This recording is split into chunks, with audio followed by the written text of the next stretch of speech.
Medina County. Does anybody in here belong to a CSA? You? Good. I've been doing it for about 6 years now. I think this is my 7th year.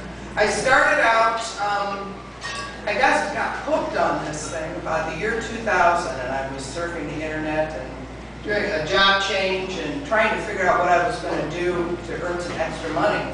And the first place actually I went was Larry Lushak's garden.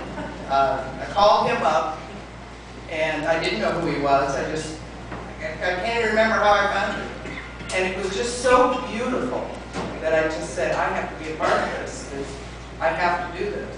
Now, I've always had a garden until when my kids were little. And I grew Christmas trees for 18 years also. So I had some knowledge about growing things. Had been to ATI and taken some courses there. I was knowledgeable about equipment. And I also lived on 60 acres, so 5 of which were mine. So I started out small. I started doing farmers markets, but I have a full-time job, so I had to cut that back. And so the CSA model works best for me because I can work in the evenings and on the weekends, and my customers come to me and pick up their produce. So that model works best for me. And also, I like doing it because I like connecting with people. I like showing them the wonderful stuff that they can produce themselves. I like teaching. And what you'd asked, the last question you asked was, what can we do in order to move this along, is teach. If you know something about doing this, if you just taught one person, and then in turn, they turn around and teach someone else. Because I know my own children, they don't know anything about growing stuff.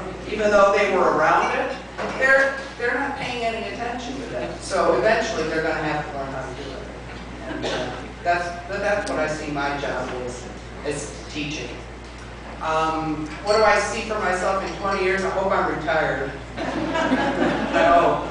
But mainly I started this, not mainly, but another reason I started this was for a retirement income for myself. Did it just go out? Okay. So I probably will retire in about 5 or 6 years, and then maybe look for another 5 or 6 years, and then I'll be done. But I would like to have something in place that I can turn it over to someone else, and they can just pick up right where I left off and have a good income from it. Advice, boy, everybody's given some really good advice. I guess a couple of things I thought of was know where your markets are going to be or where you're going to sell before you plant anything. And also try to keep good records. That's something I'm not very good at, but it's my goal for this year. So that you know what you're harvesting, you know what you're spending, and just help you get a perspective on what it is you're doing.